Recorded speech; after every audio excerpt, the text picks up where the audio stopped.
En réalité, le 7 fêtes de l'Éternel, qui est l'objet de notre cours, le 7 fêtes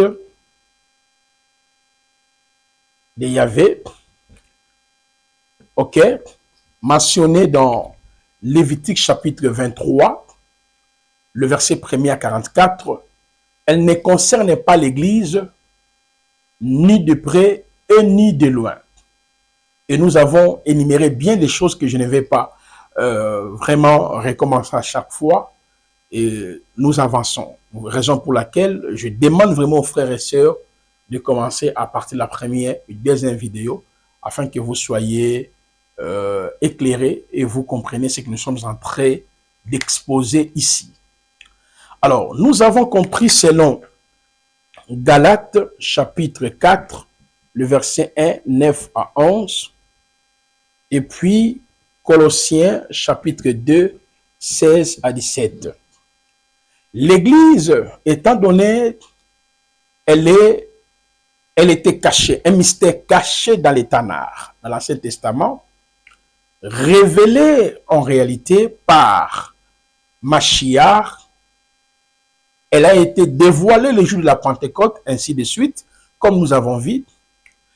Elle n'est pas appelée à observer ces 7 fêtes de l'Éternel. Ces 7 fêtes ne concernent pas l'Église ni de loin et ni de près. Mais cependant,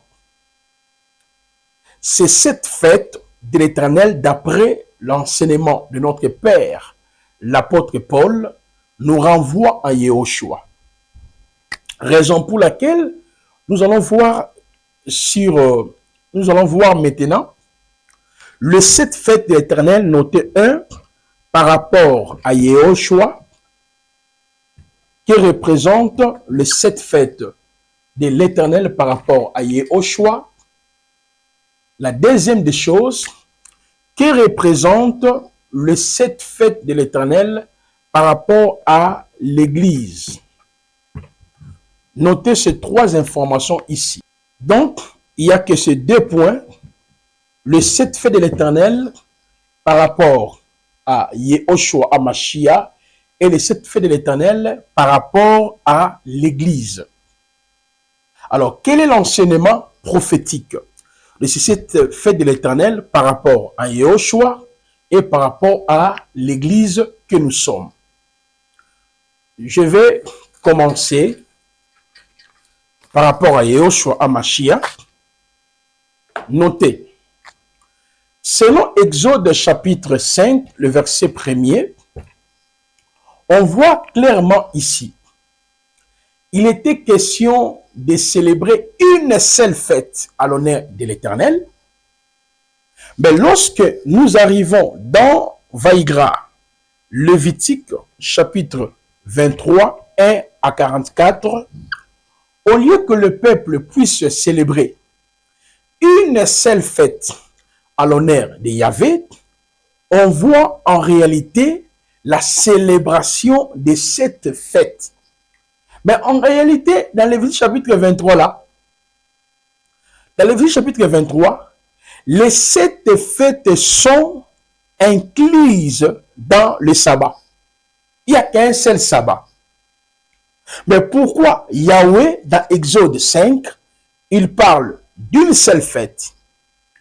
Et dans Vaïgra, il évoque 7 fêtes. Fête de la Pâque, pain sans levain, remise, les 3 premières fêtes, et la fête de la Pentecôte, la fête des trompettes, la fête des expiations et la fête des tabernacles. Pourquoi Yahweh a établi la fête de la Pâque, la fête des pains sans levain, la fête des prémices, que le peuple était obligé de célébrer le 3e mois? Et pourquoi il avait établi la fête de la Pentecôte? La fête de la Pentecôte que Israël était censé de pouvoir la célébrer au 4e mois. La fête de la Pentecôte, c'est-à-dire au 4e mois, et enfin, la fête des trompettes, la fête des tabernacles, la fête des expiations. Les 3 dernières fêtes qui clôturaient les cycles de l'année et qui annonçaient le début, n'est-ce pas, d'une nouvelle an. Et la fête des trompettes, la fête des expiations, la fête des tabernacles. On revient maintenant. Regardez bien. Selon Colossiens chapitre 2, 14 à 16, on nous dit que cette fête était l'ombre des choses à venir, les corps. Si on peut nous donner Colossiens chapitre 2, le verset 14 à 16, le corps est en Yehoshua. Mais pourquoi une seule fête? Ok? Que personne donc ne vous juge sur un aliment, sur une boisson, ou en matière de fêtes de nouvelles lignes ou de sabbats, qui sont une ombre des choses imminentes, mais le corps, c'est le Mashiach. Pourquoi Paul a dit telle phrase? Cela signifie quoi? Une seule fête parle du corps de Mashiach. Parce qu'il a dit, dans la loi, le psaume, le prophète, il est question de moi. Luc chapitre 24, versets 44 à 46. Dans la loi, le psaume, le prophète, il est question de moi. Il disait dans Jean 5, 38 à 48, notez ça, vous sondez les Écritures, vous pensez en elles avoir la vie éternelle, ce sont elles qui rendent témoignage de moi. Et dans Hébreux 10, le verset 1er jusqu'au verset 10e, la parole nous dit, tu n'as agréé ni sacrifice, ni offrande, ni holocauste, tu m'as formé un corps. Dans les rouleaux du livre, il est question de moi. Cela veut dire quoi? Une seule fête, dans Exode 5, dans les déserts, cette fête, qu'est-ce que cela veut dire? Signifie tout simplement les 7 fêtes de l'Éternel instaurées, la loi promulguée dans les déserts et l'observation au Canaan explique tout simplement les différents aspects du ministère terrestre de Mashiach jusqu'à sa mort à la croix, à sa résurrection. Regardez très bien ce que je viens de dire. C'est cette fête, les différentes fêtes expliquent les différents aspects du ministère de Mashiach dans sa première venue en Israël jusqu'à sa mort à la croix de Golgotha et sa résurrection. Ça, c'est la première des choses que nous devons retenir. Ici, je n'entrerai pas encore dans les détails comme il faut. Nous sommes en train d'abord de vous ramener à la compréhension afin que vous, les étudiantes de l'Institut biblique de Kinshasa, que vous ne soyez pas emportés de tout va de doctrine, que vous restez vraiment dans la parole, dans le vrai fondement qui nous a été transmis par nos pères les apôtres. Prenons tout d'abord la fête de la Pâque par rapport à Yehoshua. La fête de la Pâque, notez le point 1, la fête de la Pâque par rapport à Yehoshua. Ici, je n'entrerai pas en détail Pâque avec S, Pâque sans S. Là, c'est dans le détail de l'enseignement. On prend maintenant la fête de la Pâque. Je vais vous donner tout simplement les résumés en réalité de la Pâque. La Pâque parle en réalité de la mort de Yehoshua à la croix étant le véritable agneau pour nous. La fête de la Pâque que le peuple juif célébrait dans Lévitique 23, le verset 1 à 5. Pour nous, l'Église, Cette Pâque symbolisait la mort de Yehoshua à la croix de Golgotha. Et lorsque nous entrerons dans les détails, c'est là où nous allons vous donner beaucoup d'informations. L'agneau a été pris le 10e jour. L'agneau a été examiné pendant 4 jours. L'agneau a été exécuté le 14e jour. Tout cela pourquoi? On aura le temps d'en parler. Mais notez déjà, comme Paul dit, ces fêtes étaient l'ombre de Machia, pour nous, le véritable Pâques, le véritable agneau ou le véritable chevron qui a été immolé, c'est Christ. Dans la Pâque, nous renvoie dans la notion de la délivrance, l'œuvre achevée, l'œuvre d'Isali que Yehoshua a accompli pour nous à la croix de Golgotha. D'autres détails, les mouvements entre les deux soirs, la procédure, on verra ça dans les détails. La deuxième fête, la fête de pain sans levain. La fête de pain sans levain, qui représente la fête de pain sans levain pour nous les racheter. D'abord, par rapport à Yehoshua, à Mashiach. La fête de pain sans levain nous renvoie dans la nature innocente, dans la nature sans péché. Le texte biblique nous dit, celui qui n'a pas connu le péché. Et lorsque nous entrerons dans les détails sur la fête de pain sans levain, sur la fête de pain sans levain, nous parlerons de la durée de la fête.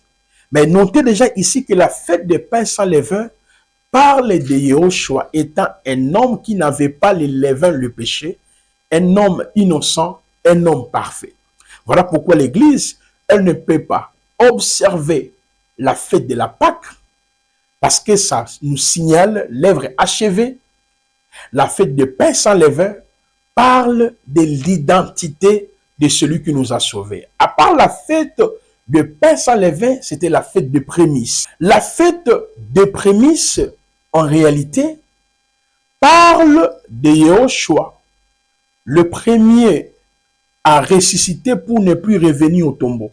Je parlerai au moins de 6 résurrections dont la Bible nous en parle. Je parlerai de ces différentes résurrections qui sont mentionnées dans la Bible. Et nous allons évoquer bien les choses dans les détails. Mais notez que la fête des prémices parle de la résurrection de Yehoshua, le premier-né d'entre les morts. La Pâque ne parle pas de sa résurrection. La fête qui parle de sa résurrection, c'est la fête des prémices, le vainqueur de la mort. Donc, la Pâque, il est mort. Le pain sans levain, celui qui était mort là, n'avait pas les péchés. Et voilà pourquoi la fête des prémices qui nous parle de Mashiach qui a été ressuscité, le vainqueur de la mort. À part la fête des prémices, nous voyons, mes chers frères et sœurs, la fête de la Pentecôte. Je pense que si nous sommes en train d'aller très doucement dans l'Institut biblique, c'est pour que vous compreniez, il y a une confusion dans nos assemblées. La fête de la Pentecôte, selon Lévitique 23, 15, 22, j'entrerai dans les détails. La fête de la Pentecôte ne veut pas dire le Saint-Esprit, non. La fête de la Pentecôte, c'est ce qu'on appelle la fête de la semaine. Il y a 3 fêtes de récolte. Il y a la fête des prémices, la fête de la Pentecôte, il y a la fête des tabernacles. Et lorsque nous entrerons dans les détails, on va justement toucher sur ces points, mais vous pouvez déjà noter ça, anticiper, noter ces points-là. Alors, la fête de la Pentecôte, c'est l'unique fête où Yahweh a agréé le pain avec le levain. Et nous entrerons dans les détails. Mais notez que la fête de la Pentecôte parle de Yehoshua étant celui qui nous a donné le Saint-Esprit. C'est lui qui a envoyé le Saint-Esprit. Parce que dans Jean chapitre, quand on prend Jean 14, vous prenez Jean 16, 7 à 13, vous faites une corrélation. Dans Jean 14, il dit, je prierai le Père, je ne vous laisserai pas orphelin, je prierai le Père de vous envoyer un consolateur. Mais dans Jean chapitre 16, c'est lui qui envoie le consolateur. Et lorsque nous entrerons dans le détail de ces fêtes, et vous aurez tant d'informations, je vous assure, mes chers frères et sœurs. Et on passe sur la fête des trompettes. La fête des trompettes. La fête des trompettes, selon Lévitique 23, les versets 23 à 25, pour nous parler de Yahushua qui nous a rassemblés et celui qui viendra aussi pour nous récupérer. Et lorsque nous entrerons dans les détails de ces fêtes, vous serez vraiment élucidés. Mais notez déjà qu'il y avait 2 sons de trompette en Israël. Les trompettes avec éclat, c'était pour le départ. Et la trompette sans éclat, c'était pour rassembler le peuple. Nous sommes dans Nombre 10, verset 1 à 10. Donc, en réalité, Yahushua HaMashiach est la trompette sans éclat. Il nous a réunis. Et la trompette avec éclat, c'est le départ lorsque l'Église arrivera à la stature parfaite du Christ. Raison pour laquelle nous ne pouvons pas observer ces 7 fêtes de l'Éternel, parce que dans ces 7 fêtes de l'Éternel, on voit l'aspect de la rédemption, du ministère de Mashiach Silateur. Et à part la fête des trompettes, il y a la fête des expiations. Donc, chers frères, il faudrait vraiment que vous soyez éclairés. Si vous n'êtes pas éclairés, vous serez à la merci des faux pasteurs, des gens qui n'ont rien compris en ce qui concerne l'enseignement biblique. Et d'après Lévitique chapitre 23, le verset 26 à 32, la fête des expiations, que nous allons étudier plus tard en détail, ça parle de Yahushua qui a expié nos péchés. Le péché étant la nature adamique et le péché étant des actes qu'on pose. Il a fait l'expiation de nos péchés. Il a éliminé, il a mis à côté le péché étant la nature et toutes ses conséquences. Il est une victime expiatoire pour nous. Voilà pourquoi l'Église, pour elle, elle n'observe que l'œuvre de la rédemption et la mission à travers ces fêtes. Et la dernière fête, c'est celle du tabernacle. La fête du tabernacle, pour nous l'Église, elle représente quoi? Qu'en réalité, la fête du tabernacle, selon Lévitique 23, le verset 33 à 44, pour la véritable Église, elle représente la notion théophanique, la manifestation de Dieu en chair. Or, les tabernacles, selon Exode 25, le verset 1er jusqu'au verset 8e, c'était les sanctuaires par lesquels Yahvé devait y habiter. Or, Yahushua HaMashiach est la manifestation visible de Elohim en chair. Le Dieu infini a pris la forme humaine à travers le Mashiach, le tabernacle. Et je pense que vous avez compris que c'est cette fête évoquée dans Vaïgra, Lévitique 23, le verset 1er à 14, révèle les différents aspects du ministère de Mashiach. Et nous aurons le temps d'étudier chacune des fêtes en détail. La fête de la Pentecôte, la fête des trompettes, la fête des expiations, la fête de prémices, la fête de pain sans levain, la fête de la Pâque, en détail pour que vous compreniez très bien l'œuvre achevée pour nous. Parce que ce sont des fêtes qui ne nous concernent ni de loin et ni de près. Alors, qui représente ces 7 fêtes de l'Éternel pour nous l'Église? Parce que nous avons vu d'après Galates 4, 1 à 11, l'Église, elle ne peut pas observer le jour et le mois, mais qui représente ces 7 fêtes de l'Éternel par rapport à l'Église.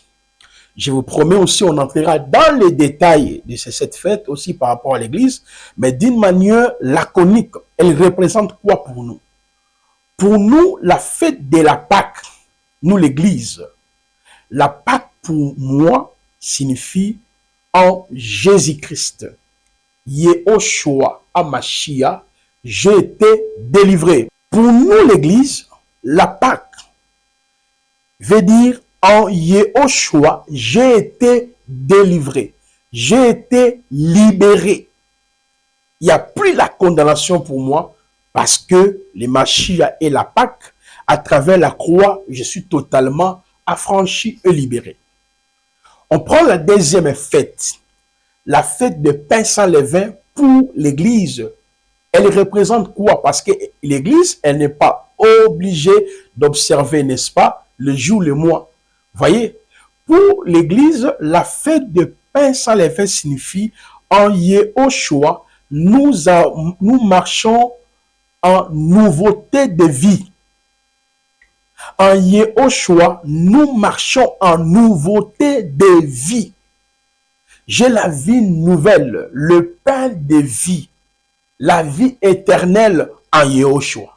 Donc, je n'ai pas besoin d'observer la fête de la Pâque, non plus la fête de pain sans levain.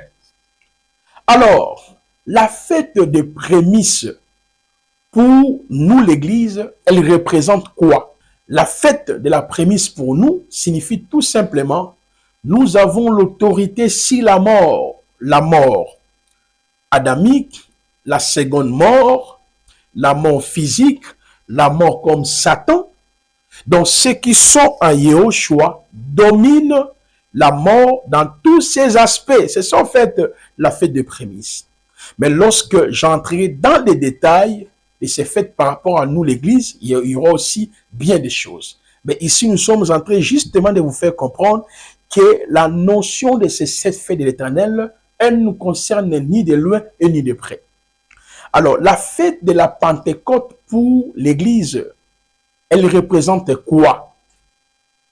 La fête de la Pentecôte pour les racheter, elle représente en réalité l'habitation, représente en réalité la venue du Saint-Esprit en nous. Donc pour moi, Église de Yahvé, la Pentecôte signifie j'ai été agréé dans mes péchés et le Saint-Esprit habite en moi. C'est ça la fête de la Pentecôte. Et si on prend la fête des trompettes, elle représente pour l'Église quoi en réalité? La fête des trompettes. La fête des trompettes, pour les racheter, elle signifie tout simplement en Yehoshua, nous ne sommes plus dispersés ça et là. Nous sommes réunis. Parce que par Adam, nous avons été dispersés. D'après Romains 5, 12, 18. Par un seul homme, le péché est entré dans le monde et ça a touché tous les êtres humains. Mais la fête des trompettes signifie pour moi, je suis réuni, rassemblé en Yehoshua. Et au son de la trompette, à la voix de l'archange, j'irai avec lui. Eh bien, la fête des expiations, elle représente quoi? Pour les racheter que nous sommes. Car bien même, nous ne sommes pas censés d'observer ces fêtes. La fête des expiations nous rappelle qu'en réalité, tous nos péchés ont été effacés. Le péché adamique, mes propres péchés, je ne peux plus vivre de la culpabilité. Rien ne peut me culpabiliser. Donc, en Christ, mes péchés ont été abolis, annulés. Alléluia. Et enfin, la fête des tabernacles, elle représente quoi?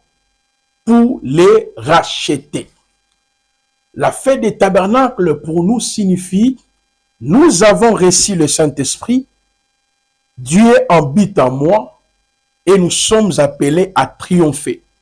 C'est ça en fait la signification de la fête du tabernacle. Lorsque j'entrerai dans les détails de ces choses, vous allez comprendre bien des choses. Vous avez compris, mes chers frères et sœurs, que c'est cette fête de Yahvé explique l'œuvre achevée, Yehoshua HaMashiach, ce qu'il était pour nous, et en même temps, c'est cette fête de l'Éternel évoque notre position en lui.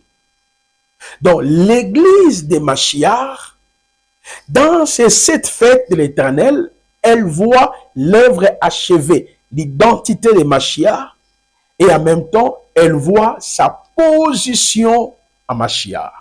Les deux facettes. C'est que Yehoshua était pour nous l'œuvre de la croix, les deux facettes de la croix. C'est que Yehoshua était pour moi la croix à travers cette fête, et c'est que je suis devenu en Yehoshua. Galates 2, le verset 20, Paul dit, je t'ai crucifié avec lui. Si je vis, ce n'est plus moi qui vis, c'est Mashiach qui vit en moi. Je pense que vous avez bien compris la notion de ces 7 fêtes de Yahvé qui ne concernent l'église ni de près et ni de loin. C'est à partir de 4e leçon, nous entrerons maintenant dans les détails. Nous allons étudier ces 7 fêtes dans les détails avec des éléments et vous serez éclairés. Alors,